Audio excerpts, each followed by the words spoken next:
हृदि कृत्वा तथा कामान अभीष्टम द्विज पुंगवाह एकम नाम जपेद्यस्तु तत्कामान वाप्नुयात्। जो हृदय में कामनाएं भी रखते हैं भोगों की, यदि वो मेरी बात पर श्रद्धा कर ले कि एकमात्र नाम जप पर ध्यान दे, सारी कामनाओं की पूर्ति हो जाएगी। पहले नाम जप तुम्हारे दुख को प्रदान करने वाले पापों को भस्म करेगा। यदि आप चाहते हैं कामना की पूर्ति होगी। यदि आप कामना की पूर्ति ना चाहें तो भगवत प्राप्ति करा देगा नाम जप। यद भ्रू नर्तन वार्तिन्यो सिद्ध्योष्टौ नृपात्मज तमाराध्य श्री केशो मपवर्गोप्य दूरतः। आठों सिद्धियां जिनके नाम में विराजमान हैं, वशीभूत हैं। आप राधा राधा राधा राधा नाम जप करके देखो, आप देख लो, मान लो हमारी बात, जो चाहोगे प्राप्त हो जाएगा। भ्रूभंग मात्र से जिनकी सृष्टि का सृजन पालय और लय होता है, सृजन होता है, पालन होता है और लय होता है, ऐसे भगवान को अधीन करने की सामर्थ्य एकमात्र नाम में है। ऋषिकेश भगवान की आराधना, मोक्ष, प्रेम जो चाहोगे प्राप्त हो जाएगा। नाम जप करो। यश्च रामं न पश्येतु यम हि रामो न पश्यति निंदिता सा भवेल लोके स्वात्माप्येनम विगर्हति। धिक्कार है उसके जीवन को जिसने भगवान की तरफ नहीं देखा। धिक्कार है उसके जीवन को जिसको भगवान ने कृपा करके नहीं देखा। मन क्रम वचन छाण चतुराई तो भजत कृपा करी है रघुराई। अर्थात उसका जीवन व्यर्थ है जिसने नाम जप नहीं किया। सम्याग आराधितो विष्णु किम न यच्छति देहिनाम ते धन्या कृत पुण्यास्ते तेषां च सफलो भवः। यैर् भक्त्या हृद आराधितो विष्णु हरि सर्व सुख प्रदः। यदि भगवान श्री हरि की आराधना नहीं की तो ये देहधारी जीव तेरी दुर्दशा होगी। जैसे जानवर को लाठी से मारा जाता है, ऐसे देखा मारते हुए वृद्धों को, भ्रमण में देखा है, सब दृश्य देखे। वही तुम्हारा कर्म तुम्हारे बच्चे की बुद्धि में बैठकर तुमको दंड दे रहा है। तुमने हरि का भजन नहीं किया ना, पूरा जीवन व्यर्थ किया ना, पापाचरण किए उसी बेटे के लिए, उसी परिवार के लिए, वही तुम्हें कष्ट देगा। मान लो ये शास्त्र आज्ञा हो रही। जिसने भगवान श्री हरि की आराधना नहीं की, मंदोदरी छाती ऐसे रावण की पीठ के कह रही, रामो विमुख असहाल तुम्हारा रहा न को कुल रोवनिहारा। भगवान से विमुख होने पर तुम्हारा ऐसा हाल हो गया। देखो भगवान का आराधना का स्वरूप देखो। विभीषण जी अपमानित किए जा रहे हैं दरबार में, और भगवान के शरण में जाते हैं तो उसी दरबार के अधिपति लंकाधिपति बनकर बैठ जाते हैं। जो संपत्ति शिव रावण ही दीन दिए दसमात, सोई संपदा विभीषण ही सकुच दीन रघुनाथ। कैसे कृपालु हमारे प्रभु श्री हरि है। जो देहधारी भगवान का भजन नहीं करता, दुर्गति ही दुर्गति है, पक्का दुर्गति है। सर्वव्यापी श्री हरि की आराधना जिसने किया उसका जीवन धन्य हो गया। इसलिए मान लो जीवन का परम लाभ धन्य करना, जीवन का नाम जप करना है। चाहे जैसी परिस्थितियों में। क्या पैसा लगता है? राधा राधा राधा, इसमें कौन सी आपकी बहुत सी बड़ी मेहनत लगती? राधा राधा राधा नाम जपने में क्या जाता है आपका? सब कुछ प्राप्त हो जाएगा। ध्यान रखना।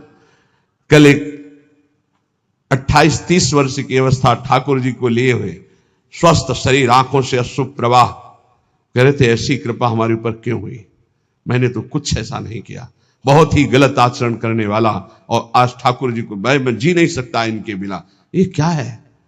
ये क्या संत वाणी का प्रभाव अंदर गया, जीवन के पूरे जीवन को परिवर्तन कर दिया, जीवन का जीवन परिवर्तन कर दिया। बहुत दुर्लभ ये बात है। यही सबसे बड़ा चमत्कार है। मन विषयी भोगों में लगा हुआ और हटकर प्रिया प्रीतम में लग जाए, सबसे बड़ा चमत्कार। रूप मारोग्य मर्थाश्च भोगाश्चैवानुसंगिकान् ददाति ध्यायतो नित्यम अपवर्ग प्रदो हरि।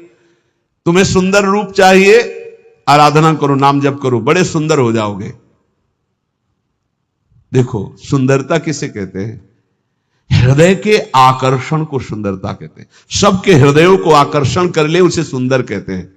जैसे मान लो स्त्री स्वरूप सुंदर है तो पुरुष स्वरूप को आकर्षण कामी पुरुष को कर सकता है, सबके नहीं। या पुरुष स्वरूप बड़ा सुंदर है तो कामिनी के हृदय को आकर्षण कर सकता है। लेकिन भक्त का ऐसा स्वरूप जागृत होता है, स्त्री पुरुष वयोवृद्ध दुष्ट पुण्यात्मा पापात्मा महात्मा सब आकर्षित होते हैं। क्यों? क्योंकि उसके अंदर दैवी संपदा भागवतिक सद्गुण जागृत हो जाते हैं। इसे सुंदरता कहते हैं। हजारों लाखों लोग देखना चाहते हैं। क्या देखना चाहते हैं? सुंदरता। कौन सी सुंदरता? भागवतिक। वो पाउडर वाली सुंदरता नहीं, वो भाव बनाने वाली सुंदरता नहीं, वो भगवान नाम की सुंदरता, भगवत भाव की सुंदरता, भगवत भक्ति की सुंदरता। कहने रूप मारोग्य मर्थाश्रम। अगर रूप चाहिए तो हरि की आराधना करो और आरोग्यता चाहिए तो हरि की आराधना करो। बोले आप कैसे नहीं आराधना कर रहे क्या? आरोग्यता तो हम रोगी नहीं है। रोगी मकान में तो रहते हैं लेकिन हम रोगी नहीं है। ना हम कभी रोगी थे, ना रोगी है, ना कभी रोगी रहेंगे। ना हम वियोगी हैं, ना रोगी हैं। रोगी मकान में रह रहे हैं, ये मकान रोगी है। तो सबके रोगी हैं। काम के रोगी, क्रोध के रोगी, लोभ के, ना जाने कितने विकारों के। यहां तो किडनी के रोगी है, न जाने कितने मिडनी के रोगी हैं। दिमाग खराब है विषयों में। यहां हम स्वस्थ हैं, स्वस्थ हैं। कोई ये मत समझना कि प्रेमानंद रोगी होता है। प्रेमानंद एक ही बात का रोगी होता है, प्रेम का, और किसी बात का रोगी नहीं होता। ये शरीर है, किसी का स्वस्थ नहीं है। जो शरीर में स्थित पुष्ट भी दिखाई दे रहे वो स्वस्थ नहीं है। मृत्यु के भय से भयभीत, काम क्रोध लोभ रोग से ग्रसित है। स्वस्थ वही है जो परमात्मा में स्थित है, भगवत भाव में स्थित है। ऐसा आरोग्यता प्रभु देते हैं कि भवरोग ही नष्ट हो जाता है तो और रोगों की क्या बात। भवरोग ही नष्ट हो गया तो और रोगों की बात क्या। अर्थाश्च, अर्थ माने होता संपत्ति। इतनी बड़ी संपत्ति मिली है कि ब्रह्मा के पास भी नहीं है। कुंज महल की टहल सुख, दंपति संपत्ति पाई है। जैसे रूप लाल हित प्रीति सो जो 84 गाई है। हमें संपत्ति मिल गई, दंपत्ति प्रिया प्रीतम। अब कोई बोले रूप मारोग्य मर्थास्य भोगास्य वालुसंगिकान। बोले अद्भुत भोग की प्राप्ति। कौन सा भोग? बोले प्रिया प्रीतम की रस केली के दर्शन का भोग। जैसे ही हरिवंश निकट दासी जन लोचन चसक रसासो गटकत, रसासो गटकत, लोचन चसक रसासो गटकत। ददाति ध्यायतो नित्यम अपवर्ग प्रदो हरि।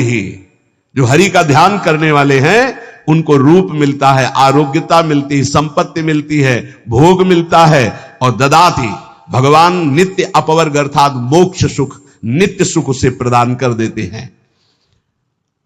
आतिपातक युक्तोपि ध्यायेन निमिषमच्युतम भूयस तपस्वी भवति पंक्ति पावन पावनः। यदि एक क्षण भी ऐसी स्थिति हो जाए कि शरीर का भाव भूल जाए और भगवदाकार वृत्ति, एक क्षण भी, तो इतना महान हो जाता है कि जन्म जन्मांतरों के सारे पाप नष्ट हो जाते हैं और वो पंक्ति के पंक्ति को निष्पाप कर सकता है। अगर एक क्षण भी अतिपातक युक्तोपि ध्यायेन निमिषमच्युत, एक निमिष भी, इतने देर के लिए यदि तन्मय हो गया प्रिया प्रीतम में, प्रभु में, एक निमिष भर के लिए शरीर को भूल गया, उसमें इतनी सामर्थ्य। तभी तो एक बार गुरुदेव भगवान ने कहा था, रसिक जन जो 5 मिनट में भजन कर लेते हैं, साधक 24 घंटे उतना भजन नहीं कर सकता। 5 मिनट में, वो यही जो यहां लिखा है, एक निमिष में। भूयस तपस्वी भवत, उससे बड़ा कोई तपस्वी भूमंडल पे नहीं जो एक पल के लिए भगवान में डूब गया। डूबना, हम तो कहते डूबते क्या है, तो उठा के फेंक दिया जाता है प्रेम समुद्र में। ऐसी कृपालुता यहां की सखियों की है। जिसके कान में भगवान का नाम नहीं पड़ा, कीर्तन नहीं पड़ा, कथा नहीं पड़ी, तो बोले स्वीड्वराहोष्ट खरई संस्तुतः पुरुषः पशु नयत कर्ण पथोपेतो जातु नाम गदाग्रजः। जिसके कानों में भगवान नाम नहीं पड़ा, भगवत चर्चा नहीं पड़ी, तो बोले वो नर पशु है। नर पशु मनुष्य रूप में पशु है, वो कुत्ता है, वो विष्ठाभोजी सुअर है, वो ऊंट है, वो गधा है, ऐसा वर्णन करें।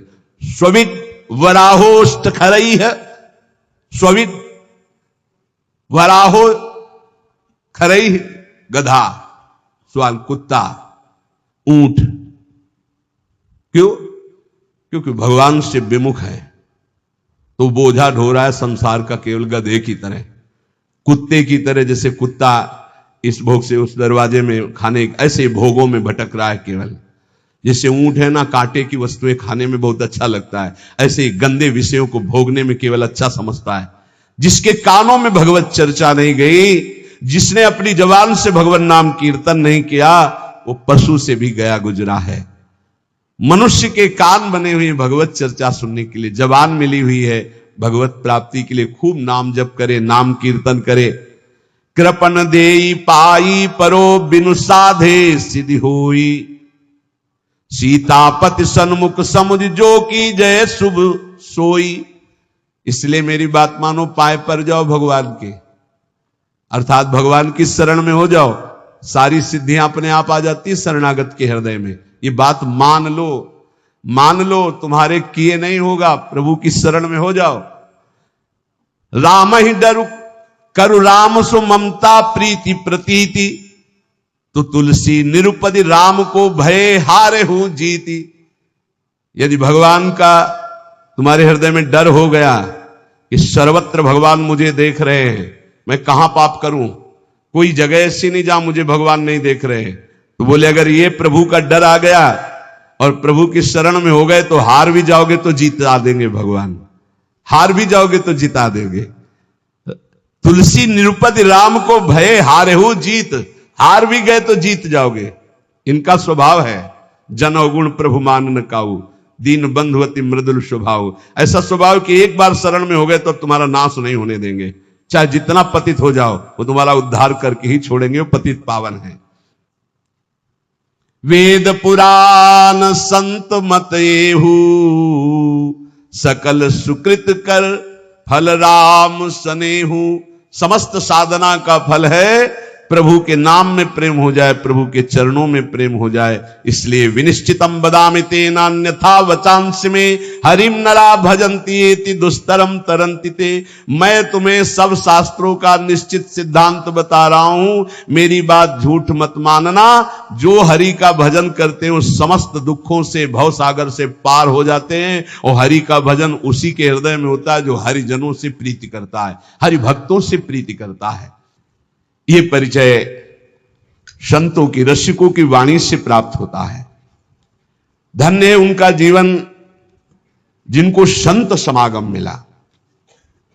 संत वचन के अनुशीलन से होती निर्मल मति है, श्री हरि के चरणों में जिससे बढ़ती अविचल रति है। रीझ उसी से भक्त जनों के बस होते बनवारी, दर्शन दे राधा प्यारी संहरते बाधा भारी। जब प्रेमी रसिकों के वचनों का श्रवण करने का सौभाग्य मिलता है तो प्रिया प्रीतम के मिलने की चाह प्रकट हो जाती है। ऐसे तो संत भगवान संपूर्ण देश में विराजमान हैं। सबई सुलभ सब दिन सब देशा, सुलभ हैं पर इनको पहचानना बहुत कठिन है। संतों की कोई दुकान नहीं होती है और ना कोई, जैसा लिखा है, ना कोई उनके साइन बोर्ड होते हैं जिससे उनकी योग्यता पहचान ली जाए। जो दुर्भागी जन होते हैं, कभी कभी भगवान की कृपा से उनको भी संत संग मिलता है। दुर्भागी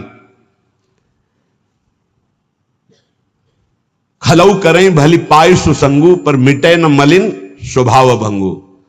वो खल दुष्ट स्वभाव वाले लोगों को भी भगवान अवसर देते हैं, संत समागम जाओ, पर वो देखने, सुनने, मनन करने की योग्यता न रखने के कारण वो और कुछ देखते हैं और निंदा करके अपने दुर्भाग्य को और पुष्ट कर लेते हैं।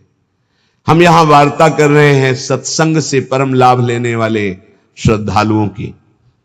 सत्संगति दुर्लभ संसारा, निमिष दंड भरी एक उबारा।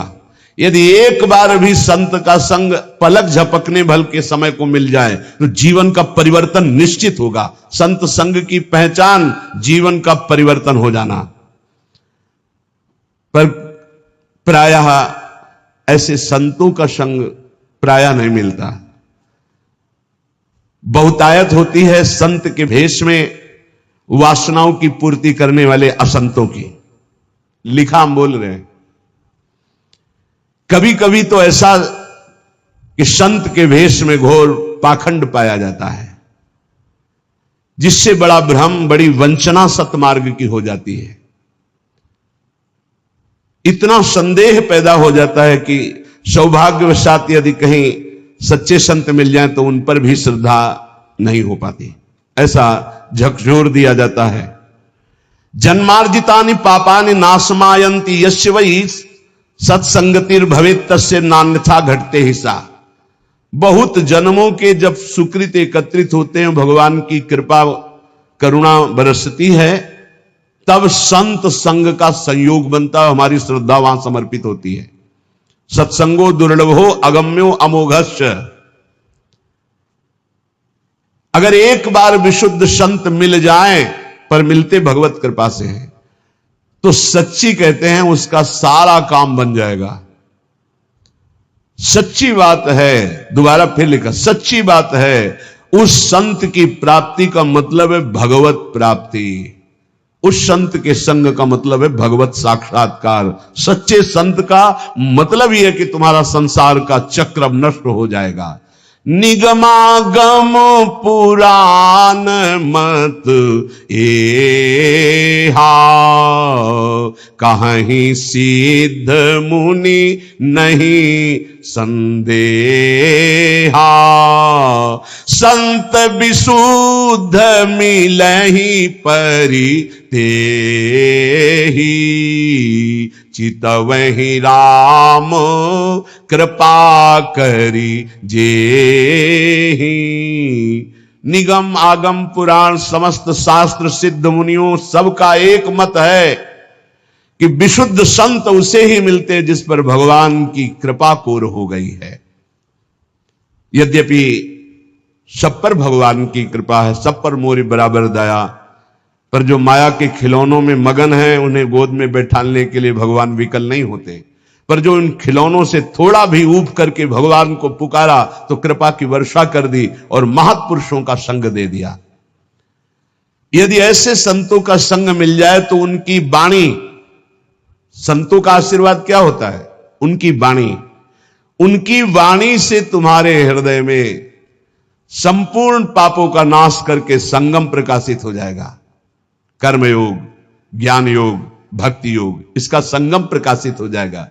कह रहे जहां कर्म की कालिंदी में मिलती भक्ति की गंगा, सरस्वती हुए जहां ज्ञान की गूढ़ अगम्य अभंगा। त्रिविध साधनों की बहती है सुंदर जहां त्रिवेणी, धन्य संतवाणी प्रयाग सी निश्रेयस निश्रेणी। कर्मयोग, भक्ति योग, ज्ञान योग, मानो कर्मयोग यमुना जी और परम ज्ञान योग सरस्वती जो गुप्त रूप में है, और प्रकाशित प्रगट भक्ति योग मानो गंगा जी। मानो गंगा यमुना सरस्वती का संगम कर्मयोग, भक्ति योग और ज्ञान योग तीनों संत वाणी के द्वारा हृदय में प्रकाशित हो जाते हैं।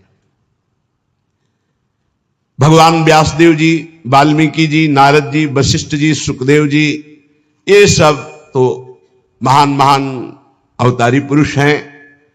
इन सबकी वाणी में जो शास्त्रों में वर्णन किया गया है, जो संतों ने वर्णन किया है, उसका जो अनुभव करके संत जन बोलते हैं, तो त्रिभुवन में कोई ऐसा नहीं है। अगर वो एक बार वाणी कान में पहुंच गई तो उसका परिवर्तन निश्चित है। उसके जीवन में भगवत प्रकाश निश्चित हो जाएगा संत वाणी से। निमिषार्ध, पलक झपकने के आधे समय के लिए भी यदि संत का संग हो जाए तो एक दिन ऐसा आएगा कि उसका मन हठात भगवान के चरणों में लग जाएगा। समय जरूर लगेगा। इसलिए प्रभु से प्रार्थना करो कि मुझे भगवत प्रेमी महात्माओं का संग मिले। प्रायः बड़े बड़े संतों ने भी यही मांगा है। अविरल भगति विरति सत्संगा चरण सरोरुहु प्रीति अभंगा। आपके चरणों में अविरल भक्ति हो, संसार से वैराग्य हो तो कैसे हो? बोले सत्संगा, साधु संग से ही ये प्राप्त हो सकता है। बार बार बर मांगो हर्ष देव श्रीरंग, पद सरोज अनपायनी भक्ति। अनपायनी भक्ति तो कहां से मिलेगी? बोले सदा सत्संग, वो संतों के संग से ही प्राप्त होती है। अनुभूति युक्त वचन संतों से ही प्रकट होते हैं। पढ़ लिख कर प्रवचन और अनुभूति युक्त वचन में अंतर होता है। पढ़ लिख कर जो वचन होते हैं वो खोखले होते हैं, उनमें दम नहीं होती कि सामने परिवर्तन कर सके, क्योंकि स्वयं का परिवर्तन नहीं हो पाया। संतों के वचन में यह अंतर होता है कि प्रभु की कृपा का कारण विशेष उन्होंने अनुभव किया है। अनुभव करके जो ही बोलते हैं तो वो शब्द कान में जाकर हृदय के अंधकार का नाश कर देते हैं। कोई ऐसी वस्तु नहीं जो संत कृपा से प्राप्त ना हो जाए, चाहे लौकिक हो चाहे पारलौकिक। या वै साधन संपत्ति पुरुषार्थ चतुष्टये, ताम बिना सर्वमाप्नोति यदि नारायणाश्रय। भगवान श्री हरि के जो आश्रित जन है उनका यदि संग हो जाए तो यद्यपि कहा गया है कि चतुष्टय साधन होने के बिना ज्ञान नहीं हो सकता, पर ऐसे संत जो भगवत आश्रित है उनके संग के प्रभाव से बिना अन्य साधनों के शुद्ध ज्ञान हो जाएगा और चारों पुरुषार्थ धर्म अर्थ काम मोक्ष चारों पुरुषार्थ प्राप्त हो जाएंगे। अकाम हो या सकाम, निष्काम हो या कामना युक्त, एकमात्र भगवान श्री हरि के चरणों की आराधना कृतकृत्य कर देती है, और ये बिना संतों के संग के नहीं मिलती। अकामः सर्व कामो वा मोक्ष काम उदार धीहि, तीव्रेण भक्ति योगेन यजेत पुरुषम परम। जो कुछ चाहते हो, जो कुछ पाना चाहते हो लोक परलोक में, सब कुछ तुम्हें मिल जाएगा। नहीं चाहोगे तो मोक्ष भी मिल जाएगा, प्रेम मिल जाएगा, पर तुम उदार बुद्धि होकर भगवान श्री हरि की तीव्र भक्ति करो, परम पुरुष श्री हरि की आराधना करो, और ये होगी संत संग से। जब तक संत संग नहीं तो भगवान की प्रेम लक्षणा भक्ति या तीव्र भक्ति या विशुद्ध भक्ति हृदय में जागृत नहीं हो सकती। श्री देवर्षि नारद जी कहते हैं, मनीषितम ही प्राप्नोति चिंतयन मधुसूदनम, एकांत भक्ति सततम नारायण परायण। भगवान जब कृपा करते हैं तो अपनी एकांत भक्ति प्रदान करने के लिए अपने एकांतिक प्रेमियों का संग देते हैं। नाथ कृपा ही को पंथ चितवत दीन हो दिन रात, होई धो के काल दीन दयाल जान न जात। रात दिन केवल प्रभु की कृपा की बाट जो होने वाले को भगवत महाप्रेमी इनका संग मिलता है, जो रात दिन भगवान की कृपा की बाट। प्रभु मैं तो अज्ञानी नीच अधम हूं, मुझे पता नहीं आपकी कैसे प्राप्ति होगी, अब आप ही कृपा करो। तो भगवान ऐसे संतों से जोड़ देते हैं। जब भारी व्याकुलता होती है, मुमुक्षुता होती है या भगवत प्राप्ति की चाह होती है। मनीषितम ही प्राप्नोति चिंतन मधुसूदनम, एकांत भक्ति सततम नारायण परायणा। देवर्षि नारद जी कहते हैं कि मनीषियों की कृपा से, संतों की कृपा से एकांतिक भक्ति का परिचय मिलता है, जो प्रभु का एकांतिक चिंतन होता है। यद दुर्लभम यद प्राप्यम मानुषो यन्न गोचरम, तदप्य प्रार्थितो ध्यातो ददाति मधुसूदना। जो दुर्लभ है, अप्राप्य है, वो संतों से प्राप्त किया जाता है। संतों के पास जाकर भोगों की याचना करना, रोग निवृत्ति की बात करना, कामनाओं की पूर्ति होना या वोट आदि के लिए बात करना, ये बहुत व्यर्थ की बातें हैं। ये आपका व्यवहारिक विषय, आप इसको देखिए। आप संतों के पास जाइए परम पद प्राप्ति के लिए, भगवत प्राप्ति के लिए, ईश्वर निरंतर चिंतन करते हुए कैसे हमको स्वीकार करे, इस बात के लिए जाइए। जो दुर्लभ है, यद दुर्लभम यद प्राप्यम मनुष्यो यन्न गोचरम, जहां मन की कल्पना भी नहीं पहुंच सकती है, भावना भी नहीं पहुंच सकती है, ऐसे भगवान के ध्यान, ऐसे भगवान के स्मरण का अधिकार भगवत प्रेमी महात्माओं के संग से प्राप्त होता है। भगवान ने भी श्री अर्जुन जी को जब बताया कि द्रव्य यज्ञ, स्वाध्याय यज्ञ, ब्रह्म यज्ञ, भगवद अर्पण यज्ञ, ये सब यज्ञ हैं। इन श्रेयान द्रव्य मयाद यज्ञास ज्ञान यज्ञ परंतप सर्वम कर्माखिलम पार्थ ज्ञाने परिसमाप्तये। अर्जुन, जितनी भी मैंने यज्ञ वर्णन की, द्रव्यमय यज्ञों से ज्ञान यज्ञ श्रेष्ठ है, क्योंकि ज्ञान यज्ञ में सब कर्म भस्म हो जाते हैं और जीव जीवन मुक्त हो जाता है। ज्ञान यज्ञ में एक होता है कृपा से ज्ञान की प्राप्ति होना, एक होता है साधन से ज्ञान की प्राप्ति होना। जब साधन से ज्ञान की प्राप्ति को होता है तो साधन चतुष्टय अगर नहीं है तो वो अज्ञानी ही है, चाहे जितना ज्ञान वर्णन कर रहा हो। पहला साधन चतुष्टय है विवेक, दूसरा है वैराग्य, और तीसरे में 6 साधन है। इसे षट संपत्ति कहते हैं। सम, दम, श्रद्धा, उपरति, तितिक्षा और समाधान, और चौथा है मुमुक्षुता। ये 4 बातें होने पर ही वो ज्ञान मार्ग का अधिकारी हो सकता है। विवेक, विवेक कहते हैं जिसके अंदर सत असत का ज्ञान हो। सत्य क्या है और असत क्या है। तो वेद कहता है ब्रह्म सत्यम जगन मिथ्या, पूरा संसार झूठा है। सत्य है इसमें तो केवल ब्रह्म है, अन्यथा नहीं। जैसे भगवान शंकर कह रहे उमा कहूं मैं अनुभव अपना, सत हरिभजन और जगत सब सपना। सपने की तरह मिथ्या, जैसे स्वप्न में कुछ भी सत्य नहीं होता, ये जगने पर पता चलता है, ऐसे ही संसार में भगवान के सिवा कुछ सत्य नहीं है। ये तब पता चलेगा जब तुम्हारे अंदर ज्ञान प्राप्त हो जाएगा, ज्ञान जागृत होगा। पहला है विवेक, सत असत का ज्ञान हो जाना, इसे विवेक कहते हैं। दूसरा है वैराग्य। वैराग्य का तात्पर्य है लोक परलोक के समस्त भोगों से भोगने की इच्छा का त्याग, भोग में सुख बुद्धि का त्याग, समीप भोग होने पर भोगने की ना इच्छा होना, इसे वैराग्य कहते हैं। अब षट संपत्ति का वर्णन, बोले षट संपत्ति में सम, मन को इंद्रियों के विषयों से हटाकर अपने लक्ष्य में लगाना, उसे सम कहते हैं। और इंद्रियों को विषयों से हटा करके लक्ष्य पर स्थित